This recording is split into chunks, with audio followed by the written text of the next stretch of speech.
Bapak BPD dan Kadus yang ada di Desa Tanjung Putus. Kami ingin menanyakan tentang program atau progres yang ada di Desa Tanjung Putus ini tentang kenakalan remaja dan putusnya sekolah. Baik, pertanyaan pertama Bapak, program apa yang dijalankan desa melalui BPD untuk pencegahan putus sekolah dan kenakalan remaja? Kalau program yang sudah dijalankan desa terkait anak yang putus sekolah itu seperti kesetaraan pendidikan ya. Contohnya pengurusan paket A, B, dan C. Seperti itu yang sudah dijalankan desa. Kalau dari Bapak ada yang mau ditambahin? Sudah memang itu yang dilaksanakan di desa yang dilaksanakan. Ya, lanjut pertanyaan kedua Bapak. BPD melibatkan masyarakat dengan dalam upaya pencegahan ini. Gimana Pak BPD itu melibatkan masyarakat dalam mencegah misalnya kenakalan remaja atau putusnya sekolah anak? Kalau dari BPD ya itu mensosialisasikannya dalam perwiritan setiap malam Jumat itu kan ada perwiritan di desa kami. Jadi bila kami mensosialisasikannya untuk ke remaja ya kayak gitu, mensosialisasikannya pas perwiritan itu. Udah yang cukup. Bapak, kita lanjut pertanyaan nomor 3. Menurut Bapak, ada nggak kegiatan khusus yang diadakan di desa ini untuk mendukung pendidikan dan menghindari kenakalan remaja yang putus sekolah?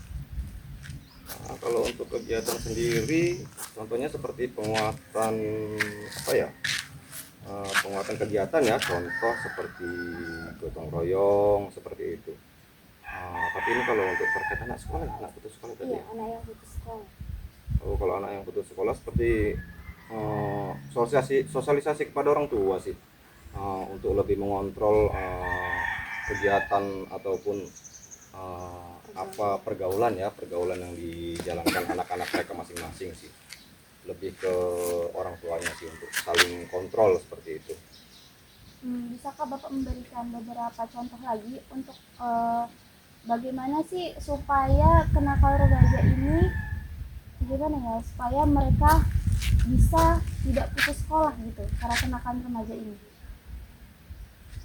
Kalau contoh itu ya seperti kegiatan olahraga mungkin yang udah dijalankan, pembentukan kegiatan olahraga, mengajak untuk turut serta peduli pada lingkungannya seperti gotong royong seperti itu. Kalau untuk gotong royong sendiri Bapak di desa ini biasanya dilakukan bersama-sama kah atau setiap hari apa? Kalau untuk kegiatan gotong royong itu dilakukan kepada seluruh warga ya, warga desa. Cuman kalau untuk hari kita biasanya di hari Jumat ya. Jadi di situ ada kegiatan namanya Jumat bersih seperti itu. Nah kalau untuk pesertanya itu biasanya melibatkan seluruh warga itu. Kalau untuk jamnya biasanya kita sore hari ya. Sore hari kita kerjakan itu. Oke, lanjut Bapak, ada yang mau tambahin? Sudah cukup itu aja. Lanjut ke soal yang keempat, apakah ada dampak anak-anak di bawah umur yang menggunakan narkoba sehingga anak itu putus sekolah, Pak? Kalau untuk dampak sepertinya tidak ada ya. Kalau di sini cukup positif. Kalau untuk remaja-remaja kita cukup positif seperti itu. Walaupun ada hal-hal yang mungkin memang jadi anak itu memang putus sekolah mungkin karena faktor lain seperti ekonomi. Adakah program dari desa misalnya kayak untuk pencegahan narkoba atau lebih memberikan semangat kepada anak-anak di sini untuk lebih tidak putus sekolah gitu Pak? Kalau kegiatan dari desa tidak ada, tapi kalau untuk sosialisasi itu ada ya. Jadi nanti anak-anak remaja ini kita rangkul, kita ajak untuk dalam kegiatan kumpul bareng orang tua itu biasanya itu dalam perwiritan ya setiap malam Jumat. Nanti di situ para orang tua itu selalu mengingatkan para remaja untuk memberikan edukasi tentang seberapa bahayanya sih dampak penggunaan narkoba itu aja sih. Oke, mungkin itu saja yang bisa kami pertanyakan dari Bapak. Terima kasih atas waktunya Pak. Ya, sama-sama. Terima kasih Pak. Nah, di sini Bu, nama saya Novita Sari. Saya mau nanya sama Ibu, apa sih Bu alasan utama anak Ibu bisa putus sekolah? Karena semalam itu kan udah sekolah berapa bulan aja, udah gitu bapaknya jatuh sakit, stroke, jadi aku rasa kena biaya juga ya kan, namanya sekolah kan yang uang jajan, uang minyak. Bapaknya sementara masih jatuh sakit, itu aja. Lagi pula dianya udah nggak mau sekolah karena nengok mamanya susah gitulah ya. Takut memberatkan berarti ya Ah, kan Bu. iya. Ya didatangi juga sama Pihak sekolah. pihak sekolah, tapi dia nggak mau juga dari mana. Maksud kami ya biarlah namanya abangnya yang kerja ganti bapaknya kan, dia tapi nggak mau. Sekarang ya dia ikut-ikut kerja. Tapi alhamdulillahnya udah kerja ya kan Bu. Terus Bu, yang kedua, gimana Bu pandangan Ibu tentang pentingnya pendidikan bagi anak Ibu? Kalau misalnya nih Bu, sebelumnya seandainya si bapak belum jatuh sakit, gimana pandangan Ibu tentang pendidikan? Kalau ibu ya pingin anaknya sekolah, tapi saya pujuk pun untuk sekolah, tapi dia pun nggak mau juga. Kasihan abangnya nggak sekolah ganti bapaknya, kalau bisa adiknya sekolah gitu, jangan sampai putus sekolah. Aku pun mau anak ibu sekolah gitu, maksud ibu ya kan. Tapi kan kita nggak ada yang tahu ya kan Bu ke depannya Ke gimana. depannya nggak tahu. Ya mudah-mudahan Bu nanti ya kan udah kerja, bantu bisa naik insya Allah ekonominya. Iya. Bapaknya pun jatuh sakit sampai sekarang belum baik. Stroke nanti sebelah udah 3 tahun. Terapi Makanya, juga ya.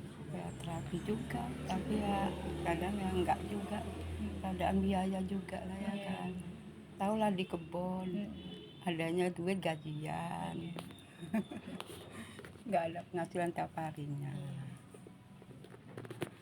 Berarti upaya ibu untuk supaya si Ata ini sekolah itu tadi dalam membujuknya. Terus apa jawaban si Ata Bu? Mau sekolah mah aku nggak kasih sama mama, nggak ada biaya untuk ongkos sekolah aja. Itulah jawabannya. Ini ya keadaan orang tuanya, dia nggak mau menyusahkan gitu. Ya berarti ya faktor utamanya si Ata ini nggak sekolah lagi karena faktor ekonomi. Iya. Bantu ibu juga lah ya. Iya. Terus kegiatan yang dilakukan si Ata selama nggak sekolah ini kerjanya kayak mana Bu? Ya kerja ikut-ikut orang panen lah, orang BHL.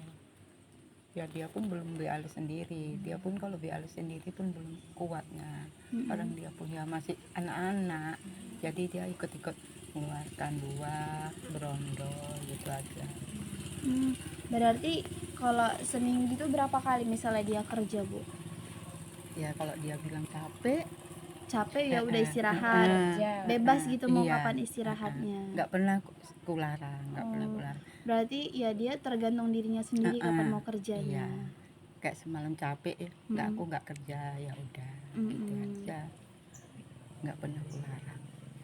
Terus Bu, kalau upaya dari desa untuk menyikapin anak ibu yang putus sekolah itu ada Bu?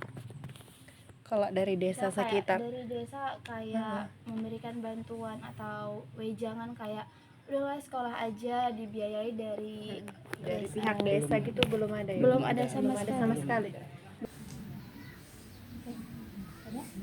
Ya Bu, segitu aja yang mau kami tanyakan. Terima kasih ya Bu. Sehat-sehat ya Bu.